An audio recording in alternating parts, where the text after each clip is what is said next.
Blood dripped from Dominic Blackthorn's wounds as he collapsed against Lyra's doorframe, his golden eyes burning with desperation.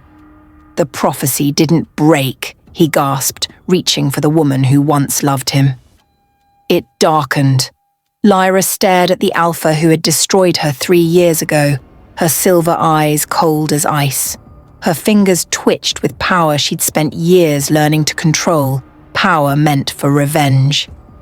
"Give me one reason," she whispered, her voice deadly calm. "Why I shouldn't let you bleed out on my porch." But to understand how they got here, we need to go back. Back to the night everything changed. 3 years earlier, Lyra Winters stood in the ceremonial circle at the Convergence, her heart pounding as 5 of the most powerful alphas in Lunaheim watched her. She was a rare white wolf, a creature of legend. Her grandmother had warned her to hide, to stay small, to never let anyone know what she truly was. But tonight, during the lunar eclipse, something inside Lyra had awakened. The ritual her grandmother called family tradition had sent a magical shockwave across all 5 territories. Now every alpha in the room bore a crescent moon mark on their wrist, the mark of fate. "The prophecy speaks of a mooncaster," Elder Thorn announced. "A white wolf who will unite our packs against the darkness to come. Tonight, that prophecy awakens." Lyra's gaze swept across the alphas. Xavier Crimsonvein watched her with fascination. Orion Stormhowl's electric blue eyes assessed her as a threat. Sebastian Shadowcrest studied her with calculating interest. Kieran Silverthorn smiled as if he'd been expecting her. But it was Dominic Blackthorn who stole her breath. The midnight black wolf with impossible golden eyes stood at the center, power radiating from him in waves. When their eyes met, heat exploded between them, primal, undeniable, consuming. Lyra felt the mate bond snap into place like a chain wrapping around her soul. "Mine," her wolf whispered. Dominic's nostrils flared. He took a step toward her, his jaw clenched as if fighting an invisible force. For one perfect moment, Lyra thought he felt it too. Then, his expression went cold. "I reject this false prophet," Dominic's voice cut through the hall like a blade, "and her claim on my pack and my soul." The words hit Lyra like a physical blow. Pain exploded through her chest as the partial bond shattered, sending her to her knees. She gasped for air, her vision blurring with tears and rage. "Dominic, what are you doing?" Xavier stepped forward, genuine shock on his face. "What needs to be done?" Dominic's golden eyes flickered with something. Regret? Pain? Before hardening completely. He turned his back on her. "She is nothing to me." As Lyra fled Lunaheim, plants withered in her wake. Storm clouds gathered overhead. She didn't look back. She didn't see the hooded figure watching from the shadows, smiling as the prophecy unraveled. And she didn't see Dominic collapse against a pillar the moment she was gone, clutching his chest as the severed bond burned through him. "It's done," he whispered to the darkness, his voice breaking. "She's safe from them now." 3 years had transformed Lyra Winters. Gone was the naive girl who believed in fairy tales. In her place stood a woman who'd weaponized her beauty, sharpened her mind, and learned to channel her pain into power. She'd buried her wolf so deep she hadn't shifted since that night. Instead, she worked as a wildlife veterinarian in a remote mountain town, quietly using her abilities while plotting her revenge. "They want a savior?" she'd think. "I'll give them a conqueror." The lunar eclipse came without warning, 3 years to the day after her rejection. Lyra was closing her clinic when she sensed it. A presence. Powerful. Familiar. Dominic Blackthorn stood at her door, covered in wounds that should have healed instantly. "Stay back," Lyra commanded, her hand crackling with suppressed energy. "Lyra!"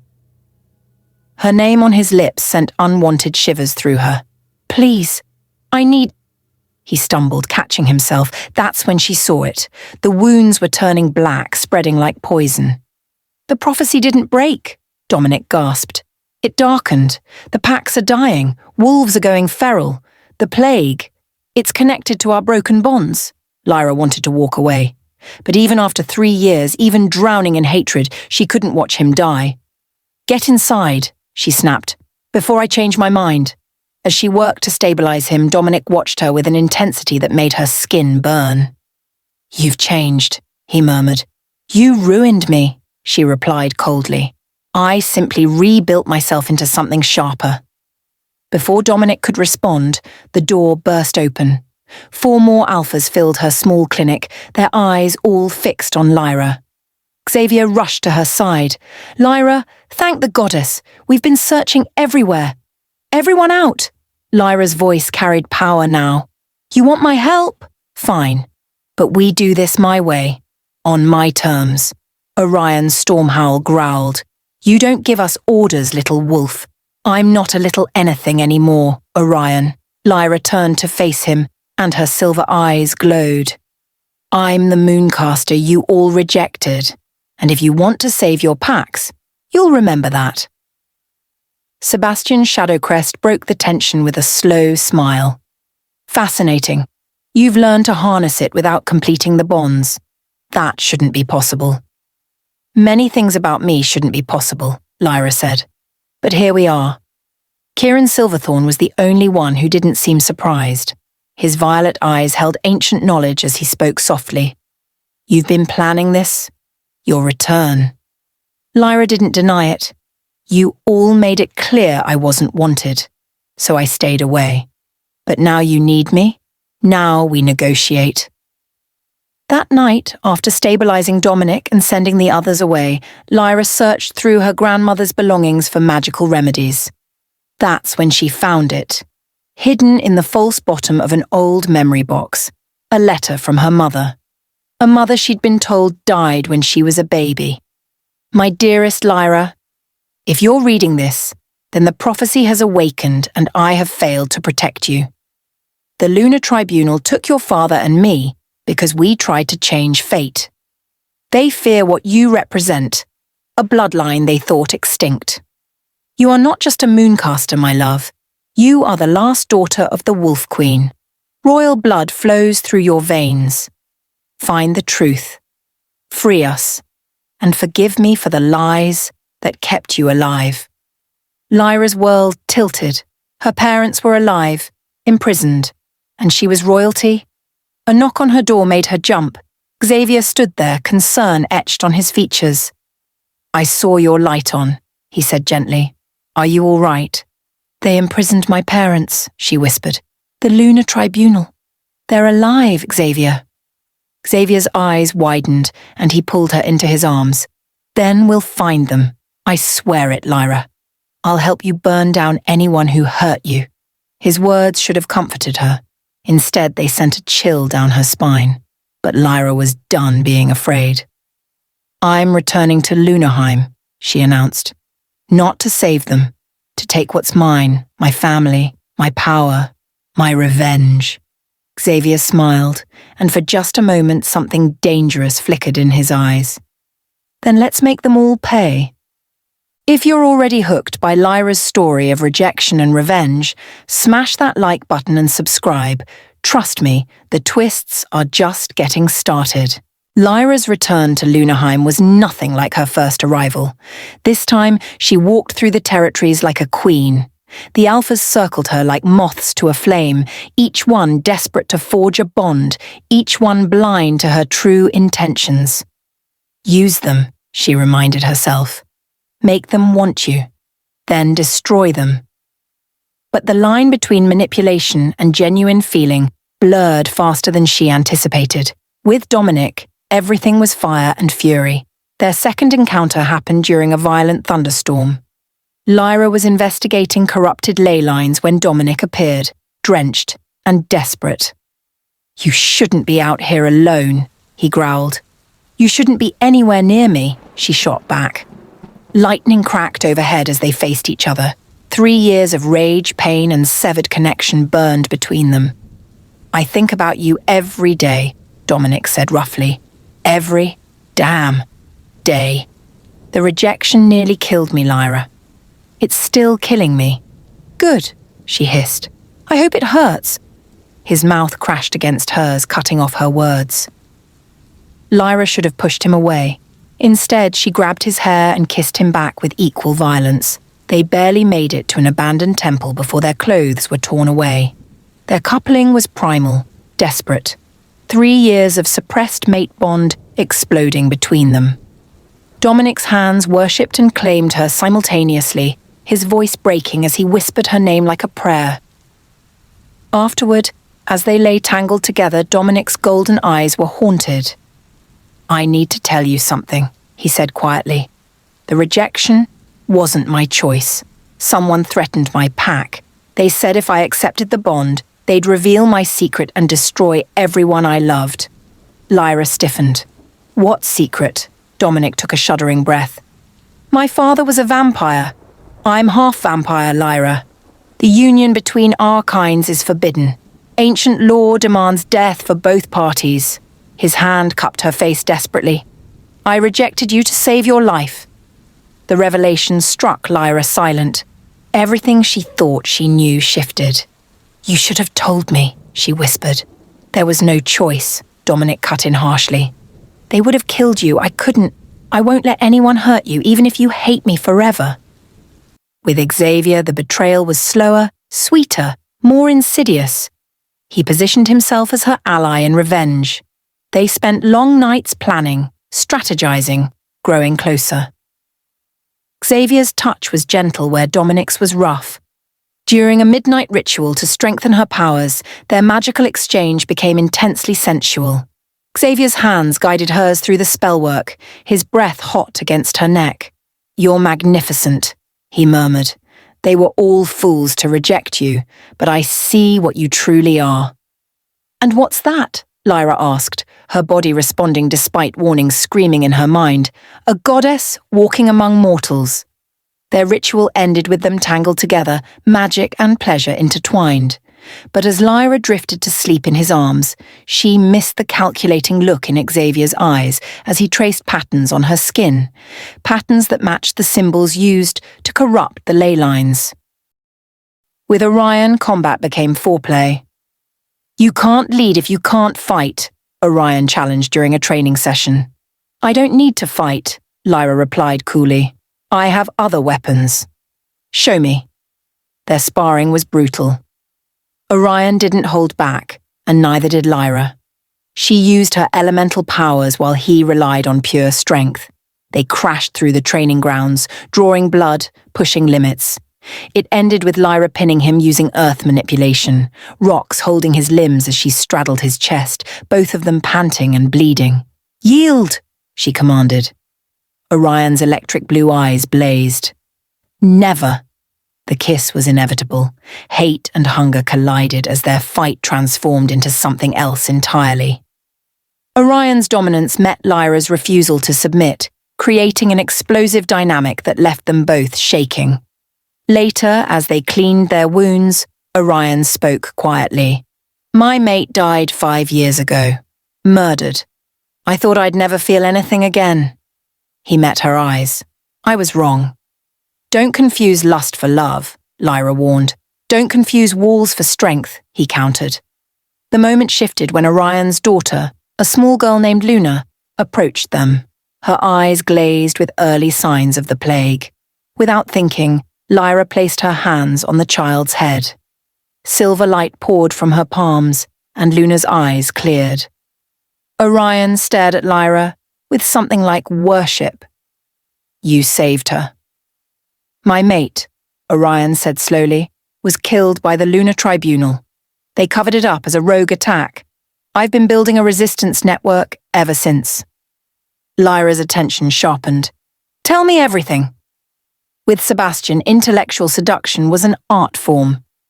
"Your power isn't chaotic," Sebastian observed during magical training. "It's responding to suppressed emotion. You're fighting yourself." "Spare me the analysis," Lyra muttered as another spell misfired. "Then let me show you." Sebastian's approach was methodical. He taught her to control her telekinesis through energy exchanges that grew increasingly intimate. His smoke-coloured fur could partially dematerialize, allowing him to touch her in ways that felt impossible, everywhere and nowhere at once. Feel the earth's heartbeat, he murmured, his hands guiding her awareness deeper. Match your rhythm to it. The magical connection created feedback loops of pleasure and power. Lyra learned that Sebastian's careful control masked a dominant edge. During their research in ancient archives, Sebastian uncovered something that changed everything. The prophecy has been mistranslated, he said, spreading out texts. For centuries, you're not meant to unite the packs under one banner. Then what? Lyra demanded. Sebastian's grey eyes met hers intensely. You're meant to reshape them entirely. From hierarchy to balance, from domination to harmony. He moved closer. You're not their savior, Lyra. You're their revolution. The kiss was inevitable, charged with intellectual respect that had become something deeper. But Sebastian pulled back, his expression pained. There's something you should know. I'm cursed, slowly turning to stone. The more I use my abilities, the faster it progresses. He touched her face gently. Being with you might kill me, but gods, what a way to die. With Kieran, reality bent. The ancient alpha entered Lyra's dreams without permission, creating a connection she couldn't resist even in sleep. In the dreamscape, her walls crumbled. Kieran saw the hurt girl beneath the vengeful woman, and he handled her with a tenderness that broke something inside her. Why do you hide here? Lyra asked, as they walked through impossible landscapes. Because I'm older than you can imagine, Kieran replied, his violet eyes ancient. I've watched this prophecy fail before, several times, different mooncasters, same tragic ending. Then why haven't you stopped it? Because I believe this time will be different. He cupped her face. You're different. Their dream encounters became addictive. In sleep, Lyra could be vulnerable. Kieran's touch promised both salvation and destruction. During one dream, Kieran showed her fragments of memory. Other white wolves, other bonding ceremonies, all ending in blood and failure. What are you? Lyra whispered. The first prophet, Kieran confessed. The one who created the Mooncaster prophecy. I was cursed to watch over each generation until one succeeds. His smile was sad. I'm tired, Lyra. So very tired. As Lyra juggled these increasingly complex relationships, she confronted her grandmother about the hidden letter. You lied to me, Lyra accused. About everything. My parents are alive. Her grandmother's expression remained cold. I did what was necessary to protect you. Protect me? Or control me? Both. Then her grandmother dropped the revelation that shattered everything. You're not just a Mooncaster child. You're the last descendant of the original Wolf Queen, the bloodline everyone thought extinct. She pulled down Lyra's sleeve, revealing a birthmark on her shoulder blade, a crown. That makes you the right ruler of all territories. Lyra staggered back. That's impossible. Is it? Why else would the Tribunal imprison your parents? Why else would the prophecy focus on you? Her grandmother's eyes gleamed with something unsettling. You have the power to reshape everything. The question is, will you? The plague was spreading faster. Lyra stood at a corrupted ley line nexus, her hands glowing with power as she attempted to purify the poisoned magical stream. The alphas surrounded her protectively. It's not working, Orion growled as feral wolves gathered at the perimeter. It will, Lyra insisted through gritted teeth. But the corruption fought back, showing her visions, flashes of a masked figure deliberately poisoning the ley lines. The figure's scent in her vision triggered recognition. Someone familiar, someone close. Before she could place it, the ley line exploded with backlash, throwing everyone backward. We need a new approach, Sebastian said, helping Lyra up despite his arm now showing more stone-like patches. The corruption is anchored by something or someone incredibly powerful. The Tribunal, Orion spat. They're behind this. Or, Kieran said quietly, someone wants us to think the Tribunal is behind it. Lyra's mind raced, Xavier's unwavering support. the way he always seemed to know where she'd be, his eagerness to help her plan revenge. No, she thought desperately, not him. That night, as they prepared for a blood moon ritual, their last hope to reinforce the bonds and stop the plague, Lyra found Xavier alone in the ritual chamber. "We've come far," he said, not turning around. "From that broken girl at my doorstep to this." He gestured at the elaborate setup. "I'm proud of you, sister." The word hung in the air like poison. "What did you just say?" Lyra whispered. Xavier finally turned, and his smile was devastating. "You didn't figure it out?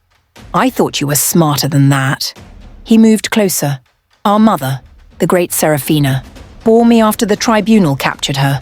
I'm your half-brother Lyra, born in captivity, raised to destroy everything you represent." Lyra's world tilted. Every touch, every kiss, every intimate moment crashed through her mind with sickening clarity. We... She couldn't form words. "Oh, don't worry," Xavier laughed bitterly. "I didn't know at first either. I discovered that delightful fact after we'd already crossed several lines." His expression hardened. "But it doesn't matter. None of it matters except freeing Mother." "You're behind the plague," Lyra breathed. "You've been poisoning the ley lines." "Clever girl." Xavier's red eyes glowed. "The plague, the feral wolves, all of it, carefully orchestrated to bring you exactly where I need you. Tonight, during the eclipse, I'll channel the combined power of all 5 alphas through your death. The magical explosion will destroy the Tribunal's fortress and free Mother. And kill everyone in Lunarheim," Lyra finished. "Acceptable casualties," Xavier shrugged. "She's suffered for 25 years. What are a few thousand wolves compared to that?" Before Lyra could respond, the blood moon rose and the ritual chamber filled with light. The other alphas arrived, completely unaware of the betrayal about to unfold. "Okay, I need to know. Did you see Xavier's betrayal coming? Drop your reactions in the comments. And don't forget to subscribe because this climax is about to get insane." Xavier moved with practiced precision. Dark magic erupted from his hands, binding the alphas before they could react. Lyra tried to counter, but Xavier had planned for that. Ancient runes carved into the chamber floor drained her power. "You bastard!" Dominic roared, struggling against his bonds. "I'll rip your throat out." "Doubtful," Xavier replied pleasantly, moving to stand behind Lyra. His blade pressed against her throat. "Here's how this works. The eclipse reaches totality in 5 minutes. At that moment, I complete the ritual sacrifice. Your mate bonds with Lyra, will channel through her dying body, creating a magical explosion powerful enough to shatter the Tribunal's fortress." "You'll kill her," Sebastian said. "The backlash will obliterate her soul." "Yes," Xavier agreed, almost sounding sad. "But Mother will be free, and Lyra will die knowing she reunited our family. That's something, isn't it?" "Xavier, please," Lyra begged. "There has to be another way." "There isn't." Xavier's composure cracked. "I've looked for 25 years. This is the only way." His voice dropped to a whisper. "I'm sorry, sister, but I choose Mother over you." The eclipse began its final phase. The ritual chamber hummed with gathering power. Lyra could feel the incomplete mate bonds pulling at her soul, Xavier's dark magic twisting them into weapons. Then Dominic did something impossible. Using his vampire heritage, the very thing he'd hidden for years, he broke through his magical bonds. The effort tore through him, burning away his vampiric side in a supernatural fire that made him scream.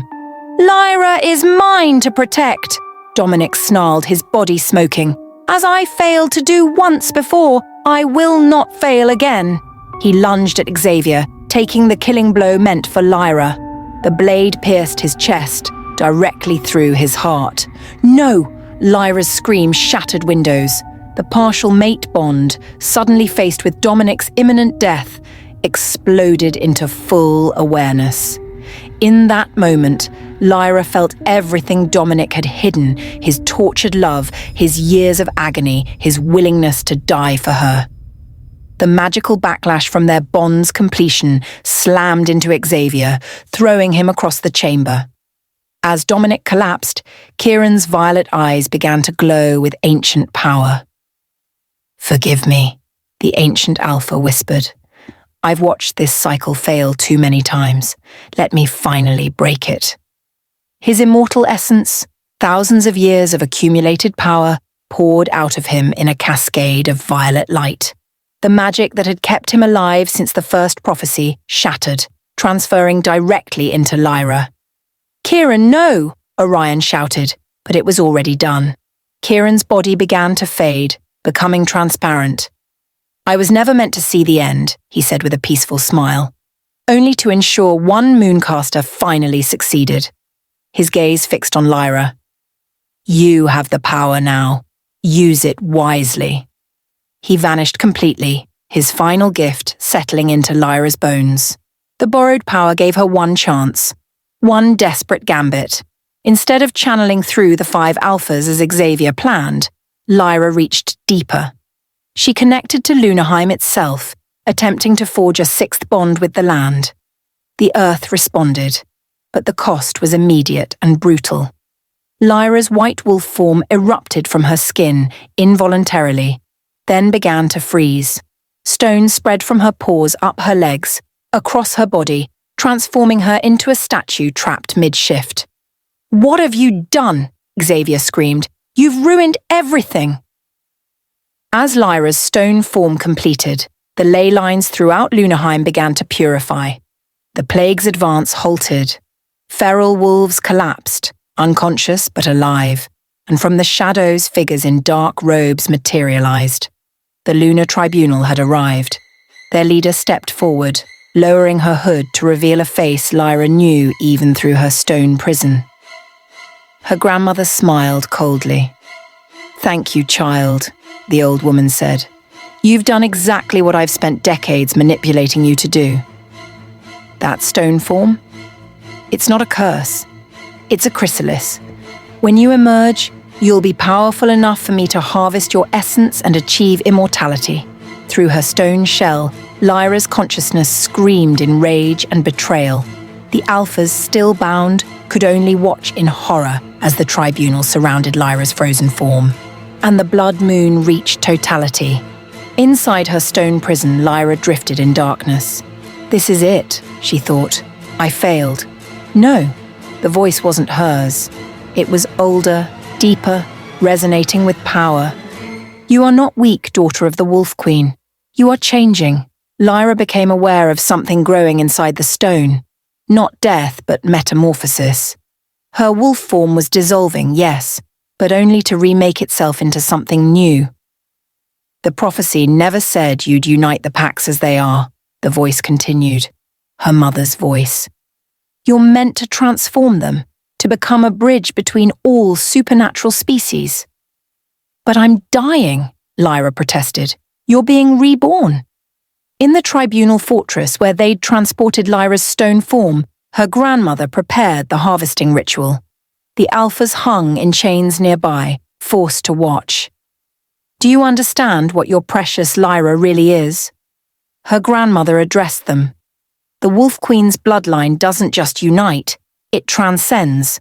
Lyra has the potential to become the first hybrid of her kind, neither fully human nor wolf, but something evolution itself has been reaching toward."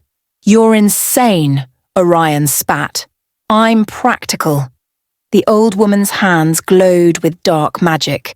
"I've spent my entire life serving the tribunal, maintaining the status quo, but I've also been waiting for the right mooncaster to drain."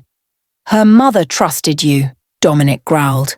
"Alive, barely. His vampire side burned away, but his wolf healing keeping him conscious." "Seraphina was a fool," her grandmother snapped. "She actually wanted to change things, to unite vampires and wolves, humans and shifters. She would have destroyed our entire way of life." She turned back to Lyra's stone form. "But her daughter, Her daughter will give me the power to live forever. The ritual began. Dark magic wrapped around the stone chrysalis, and the stone began to crack. No, her grandmother breathed. Not yet. You're not ready yet. But Lyra was done following anyone else's timeline. The stone shattered explosively. From within emerged something the world had never seen. A white wolf with wings of silver feathers, eyes that shifted between all 5 territorial colours, and an aura of power that made even the Tribunal members step back. Lyra's consciousness had expanded. She could feel every ley line in Lunaheim, every wolf in every pack, the pulse of the land itself. And with Kieran's ancient knowledge flowing through her mind, she finally understood. The mate bonds weren't chains. They were connections. And connection was the greatest power of all. Hello, grandmother. Lyra's voice resonated with harmonics that shouldn't be possible. Shall we discuss your betrayal? Her grandmother attacked immediately, dark magic lashing out, but Lyra simply absorbed it, her new form transmuting the corruption into pure energy. You can't win, the old woman snarled. The Tribunal has existed for millennia. And your time, Lyra said calmly, is over. She didn't kill her grandmother. Instead, Lyra channeled the combined power of her bonds, with Dominic, Orion, Sebastian, with Kieran's sacrifice, with Xavier's twisted connection, and with the land itself. The magic flowed through the Tribunal fortress, not destroying but revealing every secret the Tribunal had kept, every manipulation they'd orchestrated, every innocent person they'd imprisoned. It all became visible, projected into the minds of every wolf in Lunaheim simultaneously. The Tribunal's crimes could no longer hide in shadow. Her grandmother, refusing to face justice, attempted to absorb the magical backlash for one final power grab, but the untainted energy consumed her instead, her physical form disintegrating as she screamed. Lyra felt no satisfaction, only sorrow. She turned to free the Alphas, but Xavier appeared, bloody and broken, but still defiant. Our mother, he said hoarsely. Where is she? Lyra closed her eyes, using her expanded awareness to search the fortress. There, in the deepest cell, barely alive but breathing. I'll take you to her, Lyra said quietly.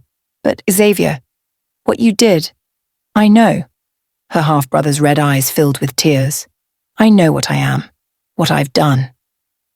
You'll help me rebuild, Lyra interrupted. You'll spend your life restoring the ley lines you corrupted. You'll protect the packs you endangered. That's your sentence. Xavier stared at her, then slowly nodded. Thank you, sister. Together they found Seraphina, emaciated, scarred, but alive. The reunion was tearful and bittersweet. Meanwhile, Dominic hovered between life and death. The sacrifice of his vampire side had left him purely wolf, but the trauma was severe. Lyra placed her hands on his chest, channeling her power into him. Don't you dare die on me, she whispered. The true mate bond, no longer blocked by his vampire heritage, snapped fully into place. The magic it generated was pure and powerful, knitting Dominic's wounds closed. His golden eyes opened, focusing on her with absolute devotion. My queen, he murmured. Your partner, Lyra corrected, kissing him deeply. No more queens, no more hierarchies. That's the whole point. 3 months later, Lunaheim had transformed. The 5 territories still existed, but the rigid alpha hierarchy had dissolved into a council system. Lyra served as mediator, not ruler, exactly as the true prophecy intended. On the night of the unification ceremony, all 5 territories gathered. Lyra stood before them with wings spread, a living symbol of transformation. We stand at the beginning of a new age, she announced, not of domination, but of cooperation. The old ways died with the Tribunal. What we build now is ours to decide. The Alphas joined her, each pledging their support. The ceremony was beautiful, powerful, and genuine. As celebrations erupted, Lyra and her mates retired to a private clearing. Dominic pulled her possessively against him, while the others formed a protective circle. "Happy," he murmured. "Getting there," Lyra admitted. Then Sebastian stiffened. "Do you smell that?" A scent, foreign, unnatural, wrong, drifted through the clearing. On a distant mountain peak, a figure watched through a scope, their eyes glowing with unnatural purple fire. "The Wolf Queen has risen," the figure spoke into a device. "Proceed with Phase 2. Behind them, a shimmering portal revealed glimpses of a modern city skyline, glass towers and electric lights. "The supernatural world is about to collide with the human one," the figure continued, "and they have no idea what's coming." Back in the clearing, Lyra jolted awake from a suddenly vivid dream. Her body glowed with new power. The scent of an unknown enemy lingered. Dominic woke instantly.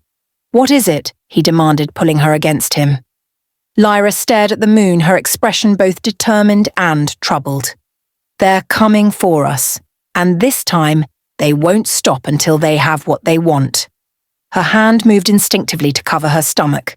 There, beneath her palm, a faint magical glow pulsed. A new life, the next generation, stakes higher than anything they'd faced before. Dominic's hand covered hers, feeling the subtle pulse. His golden eyes widened, then blazed with fierce possessiveness. "Then let them come," he growled. "We've survived prophecies, plagues, and betrayals. Whatever's out there will learn what it means to threaten what's ours." The other alphas sensed the shift, moving closer. Without words, they understood. Their family was about to grow and new threats were emerging. Lyra looked at each of them. Dominic with his unwavering devotion, Orion with his fierce loyalty, Sebastian with his brilliant mind, Xavier with his desperate need for redemption. All of them are willing to face whatever comes next. "Then we prepare," Lyra said, her voice carrying the authority of the Wolf Queen she'd become. "Because this time, we're not just fighting for survival, we're fighting for our future." As dawn broke over Lunarheim, painting the sky in shades of gold and crimson, the united packs stood ready. The first chapter of their story had ended. The second was just beginning. So there you have it, Lyra's complete journey from rejected mate to Wolf Queen, from victim to victory, from broken to whole. But her story is far from over. That mysterious figure with the portal, the human military preparing to weaponize magic, Lyra's pregnancy making her the ultimate target. This is just the beginning of an epic saga. If you loved this story, smash that subscribe button and ring the notification bell so you don't miss part 2. Because trust me, you're going to want to see what happens when the human world discovers the supernatural one exists. Drop your predictions in the comments. Will Lyra's child inherit her Mooncaster powers? Which alpha do you think is the biological father? And how will our pack survive a war with the human world? Vote for your favorite alpha. And here's the real question. Was Lyra right to forgive Dominic? Or should she have chosen revenge over second chances? Let me know. If you want more supernatural romance, check out our channel. And remember, the best revenge isn't destruction. It's becoming so powerful they can't ignore you anymore. Thanks for joining us in Lunarheim. Stay fierce, and never let anyone make you feel small. This is just the beginning. The real war starts now.